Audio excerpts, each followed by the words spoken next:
2 dari 3 terduga pelaku penganiayaan ditangkap Satreskrim Polresta Mataram.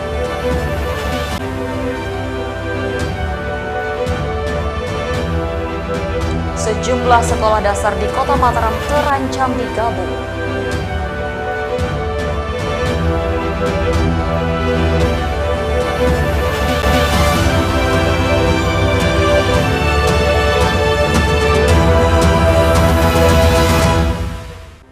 Assalamualaikum warahmatullahi wabarakatuh pemirsa, apa kabar Anda hari ini? Kembali iNews NTB menjumpai Anda. Tentunya beragam informasi aktual dan juga menarik akan kami hadirkan untuk Anda. Bersama saya Rengganis, berikut iNews NTB.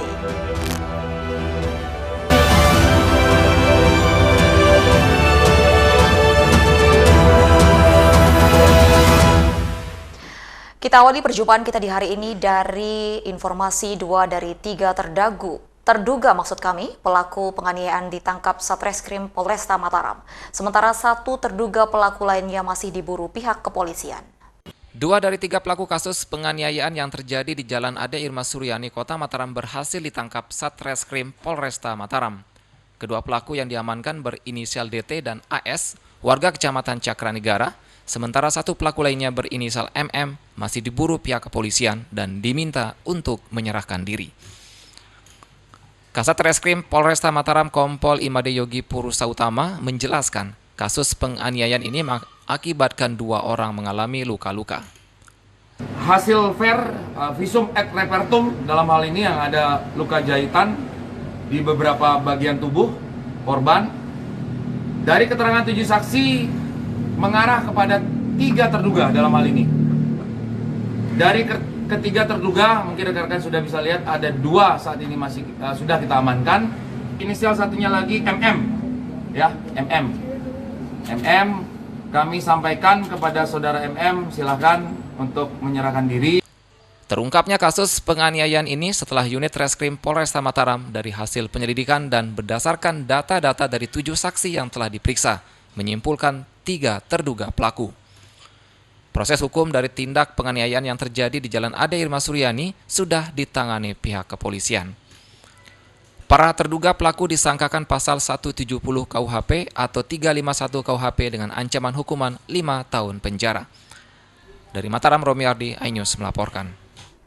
Beralih ke informasi selanjutnya, pemirsa, tokoh masyarakat dan juga keluarga terdakwa SAD alias NN menilai sidang pidana kasus dugaan penggeledahan tanah di Pengadilan Negeri Mataram diduga menyalahi prosedur karena melanggar peraturan Mahkamah Agung.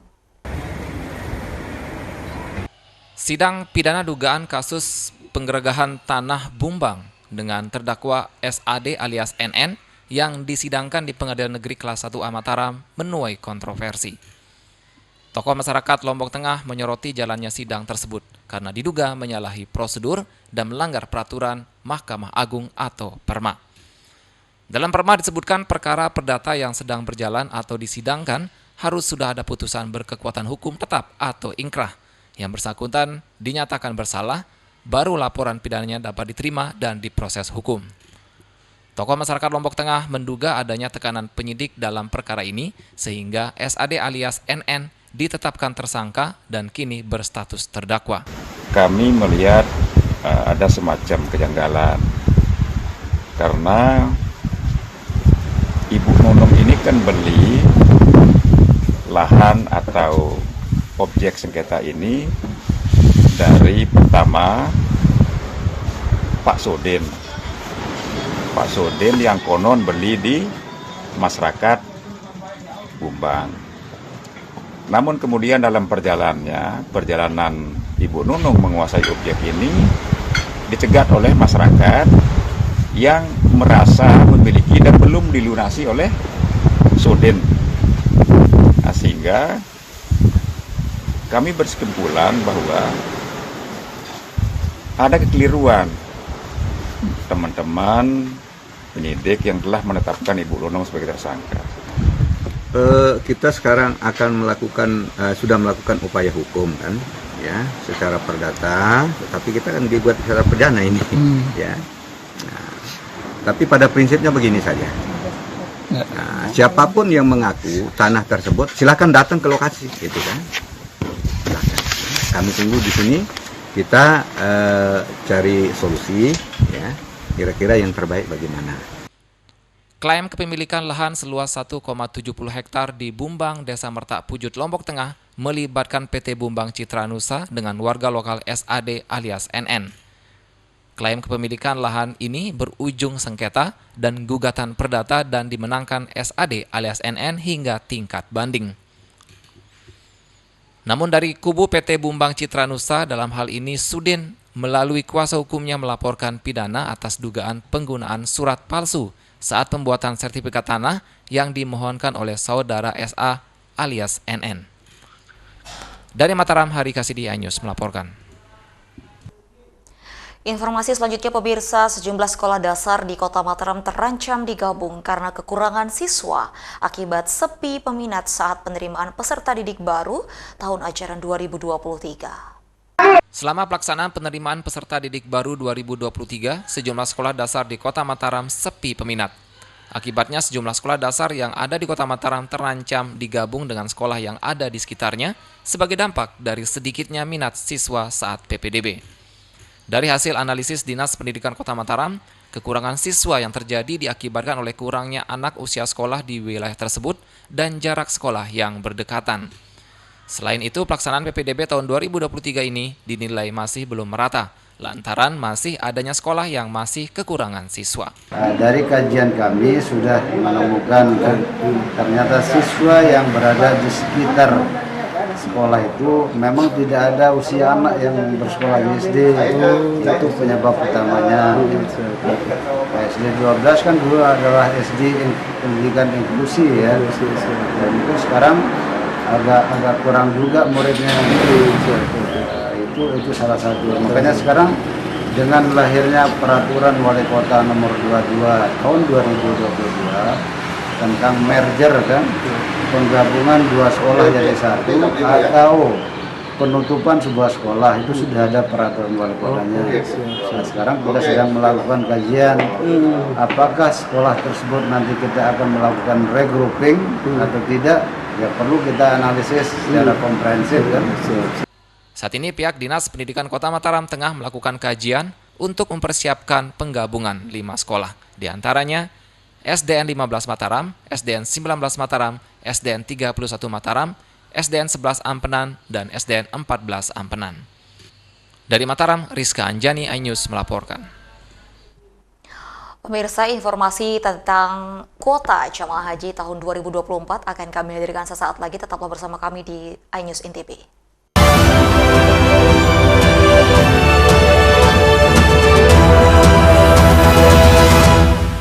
Selamat datang di iNews Today. Lengkapi pagi Anda dengan update informasi terkini. Apa penyebabnya? Apakah karena aspal ruas jalan ini ambles membentuk lubang? Boleh nggak sih dikasih senjata? Nggak boleh. Saya punya di bawah supervisor. Kita akan langsung bergabung bersama Giselia Nurrahmat. Sejumlah bahan pokok mulai mengalami kenaikan. iNews Today setiap Senin sampai Jumat pukul 10 pagi di iNews.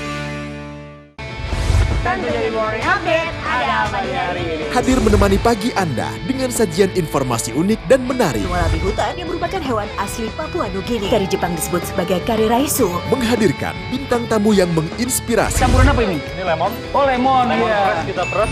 Itu harus dipotongin dengan dekat bagian mata. Kalau nggak Morning dipotong, Update, Senin sampai Jumat pukul 7 pagi di iNews. 3 host ternama Indonesia. Saya Aiman Caksono. Saya Prabowo Revolusi. Saya Abraham Silaban. Membuka tabir. Saya tadi coba ke depan, saudara, tidak ada tempat satupun untuk memarkir mobil. Jadi kalau punya Rubicon di sini rasanya juga sulit. Simpur Golf 13, nomor 29. Kemarin kan supir-supirnya. Oh, ada berapa supirnya? Satu. Pakai mobil apa? Mobil plat merah tuh, Pak. Plat merah. Mengungkap fakta. Rupanya konspirasi itu ini. Oh iya. Apakah jadi capres atau cawapres lagi? Art of impossibility. Negara ini sudah merdeka. Negara ini berdaulat. Ada rakyatnya, ada pemimpinnya, dan harus dihargai oleh semua dunia. Menyuarakan keadilan. Ibu menyebutkan keberatan. Ya betul. Warga mempersoalkan hak kepemilikan tanah di sini. Nengok dia, diangkut-angkut, diludahin mukanya. Ini adalah tulisan tangan dari Shane yang dititipkan kepada saya. Hanya di iNews. bikin mata kita melek. Dan rasanya mantap. Temani weekendmu bersama program kuliner spesial. Kalaparan, eksplor gokil wisata kuliner. Hidden Gem, tempat makan yang jarang terekspos. Food Diary, mengupas sejarah kuliner dan viral. ini enak banget. Saksikan kuliner spesial weekend, Sabtu dan Minggu, pukul 10 pagi di iNews. Selamat datang di iNews Today. Lengkapi pagi Anda dengan update informasi terkini.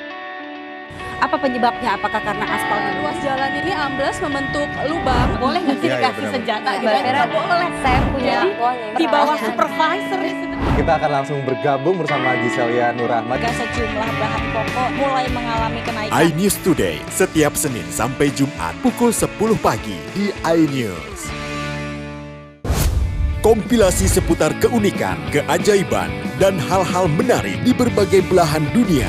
Suku Sentinel dipercaya berasal dari Afrika yang bermigrasi ke pulau itu sejak 60.000 tahun yang lalu. Seperti apa sejarah kelam dari tragedi tenggelamnya kapal Titanic? Lantas siapa tokoh di balik anime yang legendaris? OMG, setiap hari pukul 8 malam, hanya di iNews.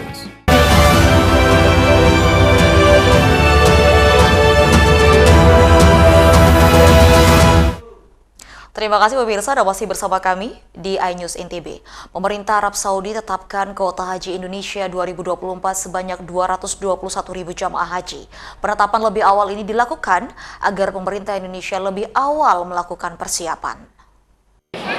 Pemerintah Arab Saudi telah menginformasikan besaran kuota haji Indonesia pada 2024. Dalam putusannya, Arab Saudi memberikan kuota haji sama dengan tahun ini, yakni 221.000 jamaah, sesuai dengan surat yang diserahkan oleh Kementerian Haji dan Umroh Arab Saudi. Surat pemberitahuan kuota haji tahun depan ini diberikan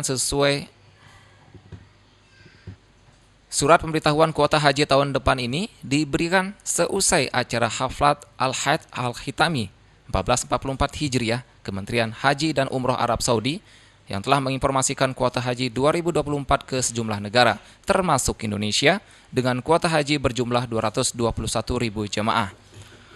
Dengan penetapan kuota ini, proses administrasi dan pembayaran harus selesai pada Maret 2024, termasuk segala macam kontrak.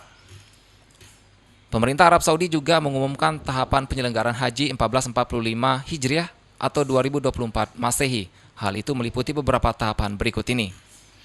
Wakil Menteri Agama RI Saiful Rahmat menegaskan, pemerintah akan segera membentuk tim haji dan umroh untuk mengawasi dan meningkatkan pelayanan haji dan umroh guna menghindari persoalan dan penelantaran jamaah umroh dan haji khusus yang melibatkan rekanan travel haji dan umroh. Untuk kuota sendiri Pak Wamen, sejauh ini sudah diumumkan? Sudah diberikan kuota berapa? 221 ya? 221.000 jemaah yang akan berangkat ke Arab Saudi. Tahapan pelaksanaan haji tahun 2024 diantaranya penyerahan dokumen pekerjaan dan pengumuman kuota haji, rapat persiapan pembukaan e-Hajj untuk input data, pengumuman daftar perusahaan yang mendapat izin, pembukaan kontrak penerbangan, aktivasi rekening di e-Hajj, awal proses penerbitan visa, penutupan e-Hajj dan penerbitan visa, serta awal kedatangan jamaah haji. Dari Lombok Barat, Muzakir, iNews melaporkan. Beralih ke informasi di Lombok Tengah, pemirsa, pemerintah Kabupaten Lombok Tengah usulkan eks-kantor Dispora dijadikan sebagai pusat tenun dan dapat menjadi sentral galeri hasil tenun pengrajin serta memudahkan akses masyarakat, terutama dalam memasarkan produk mereka. Sentral tenun di Kabupaten Lombok Tengah akan segera dibangun. Pasalnya, pemerintah Kabupaten Lombok Tengah telah mengusulkan 3 lokasi untuk dijadikan sebagai sentral tenun, salah satunya di eks-kantor Dispora Lombok Tengah. Sentral tenun dibangun sebagai upaya untuk menumbuhkan dan mengembangkan geliat industri tenun, terutama bagi pengrajin di Lombok Tengah. Pembangunan sentral tenun juga untuk mendukung program Kementerian Pariwisata terkait dengan Creative Hub. Selain itu, sentra tenun akan dimanfaatkan dalam 3 fungsi, yaitu sebagai tempat rekreasi bagi wisatawan, sarana pelayanan bagi pengrajin tenun dalam memperoleh bahan baku, dan proses pembuatan hingga pemasaran. Sentra IKM yang mudah diakses di dalam kota itu. Kami sedang mengusulkan lewat DA 2024. Berarti termasuk. Ya. Kita ingin begini, bagaimana supaya produk lokal itu termasuk tenun karena termasuk 7 produk unggulan ya. Bisa menjadi komoditi yang bisa mencerdaskan penenun lah masyarakat dalam hal ini. Sementara itu, pembangunan sentra tenun direncanakan akan mulai dibangun pada 2024 mendatang dengan usulan dari dana alokasi khusus. Dari Lombok Tengah, Emma Widiawati, iNews melaporkan.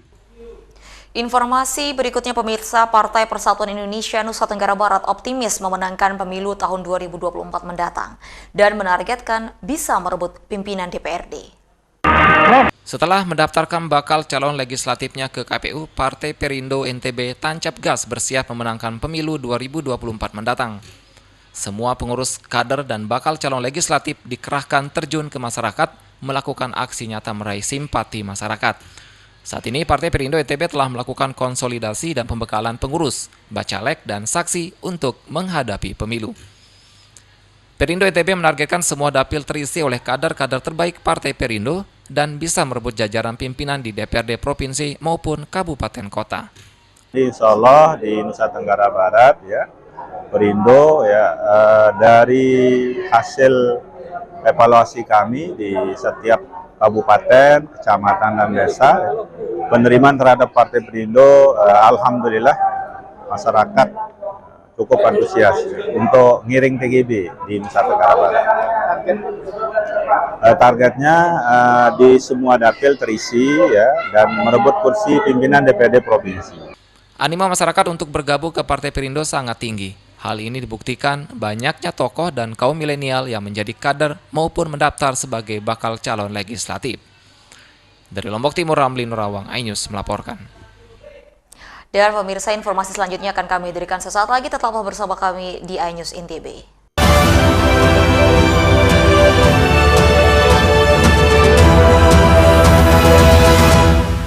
Enak, bikin mata kita melek. Dan rasanya mantap.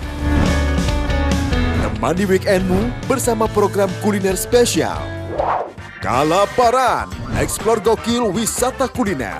Hidden Gem. Tempat makan yang jarang terekspos. Food Diary, mengupas sejarah kuliner dan viral. Ini enak banget. Saksikan kuliner spesial weekend, Sabtu dan Minggu, pukul 10 pagi di iNews. Kompilasi seputar keunikan, keajaiban, dan hal-hal menarik di berbagai belahan dunia. Suku Sentinel dipercaya berasal dari Afrika yang bermigrasi ke pulau itu sejak 60.000 tahun yang lalu. Seperti apa sejarah kelam dari tragedi tenggelamnya kapal Titanic? Lantas siapa tokoh di balik anime yang legendaris? OMG, setiap hari pukul 8 malam, hanya di iNews.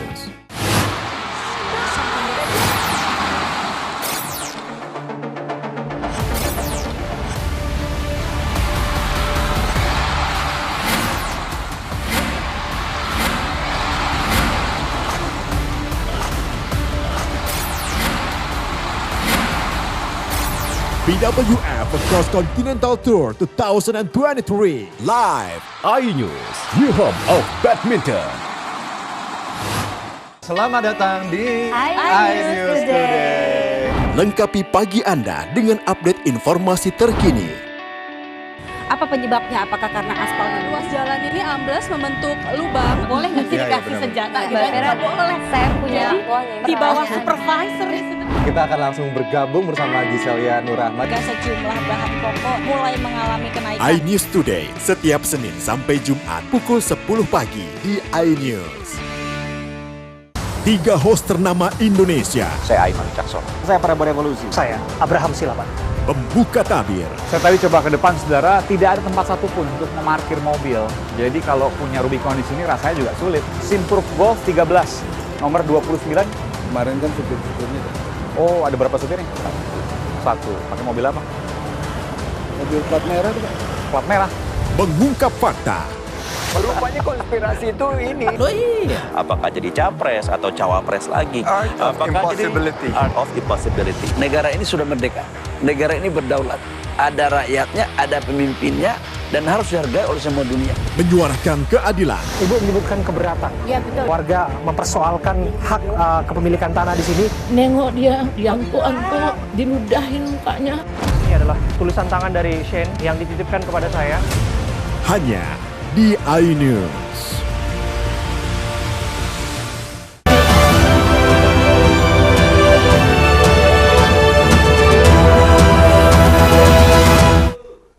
Terima kasih pemirsa, Anda masih bersama kami di iNews NTB.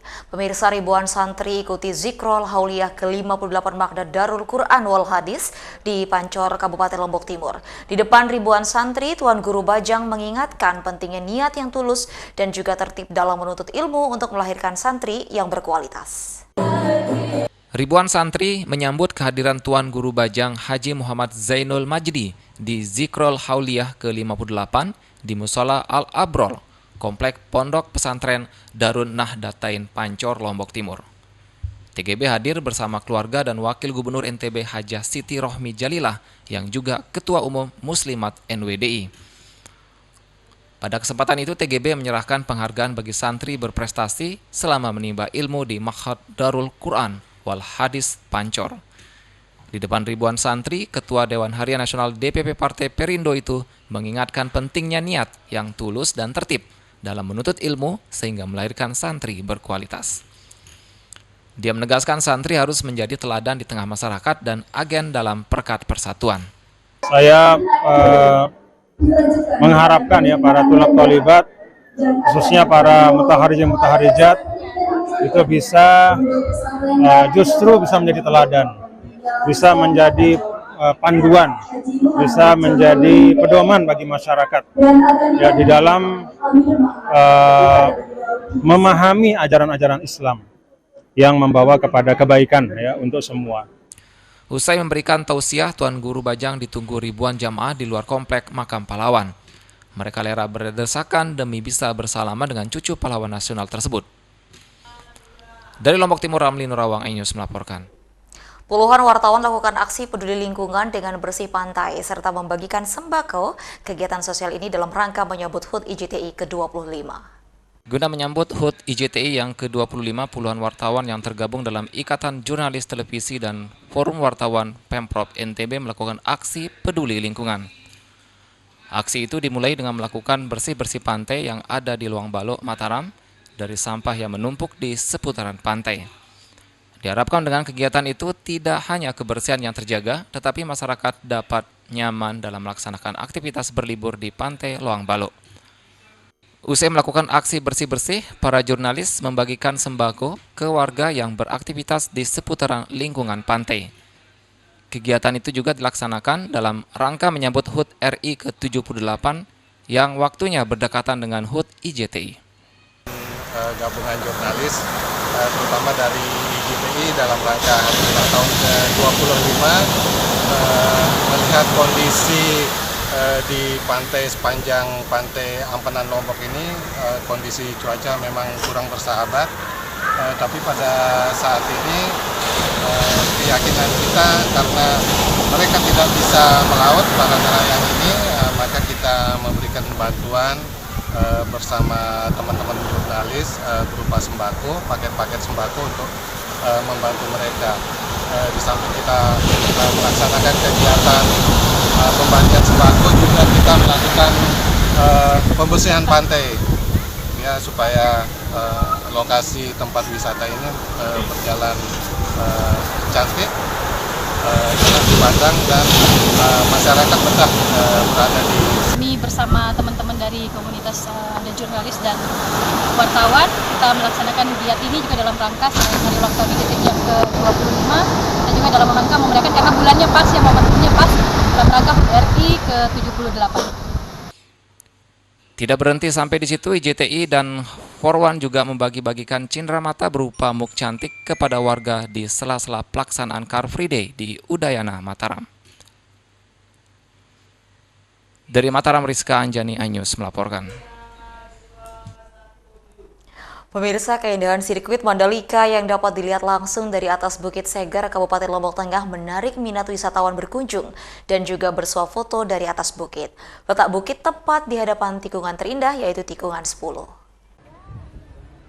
Keberadaan Pertamina Mandalika Street Circuit di Kuta Mandalika kian membuat objek wisata di sekitar sirkuit menjadi pilihan para wisatawan. Salah satunya objek wisata Bukit Segar, bukit yang berjarak tak terlalu jauh dari sirkuit ini kian menarik minat wisatawan untuk berkunjung. Dari atas bukit, pengunjung dapat melihat langsung keindahan sirkuit secara utuh. Tak sedikit dari mereka memanfaatkan momen tersebut untuk sekedar bersuah foto dengan background sirkuit. Salah satu objek yang menambah keindahan sirkuit dijadikan background berfoto adalah tikungan eksotik yang bertuliskan Pertamina Mandalika Street Circuit tepat pada tikungan 10. Momen yang paling tepat untuk menyaksikan keindahan sirkuit dari atas Bukit Segar, yakni pada sore hari terlebih saat menunggu matahari tenggelam. Pancaran cahaya sunset menambah keindahan sirkuit. Bagus sih, sebelumnya kan dulu juga sering main ke sini, ke Segar, tapi belum seramai ini, tapi karena sekarang ada sirkuitnya jadi lebih rame. Gitu sih, bagus. Kalau fasilitas mungkin kita belum terlalu lihat sih, karena setelah sirkuitnya jadi baru datang ke sini lagi gitu. Tapi ini aja udah cukup lengkap sih fasilitasnya. Nah, penasaran dengan keindahan sirkuit dari atas bukit atau ingin berfoto dengan background sirkuit? Anda bisa memanfaatkan waktu senggang Anda untuk berkunjung ke Bukit Segar, sembari duduk santai dan menghabiskan waktu luang dengan terpaan cahaya senja. Dari Lombok Tengah, Emma Widiawati, iNews melaporkan. Pemirsa, informasi tentang keindahan sirkuit Mandalika yang dapat dilihat langsung dari atas Bukit Segar, Kabupaten Lombok Tengah tadi, sekaligus menutup perjumpaan kita di hari ini. Terima kasih atas perhatian Anda, saya Renggani, sampai jumpa dan wassalamualaikum warahmatullahi wabarakatuh.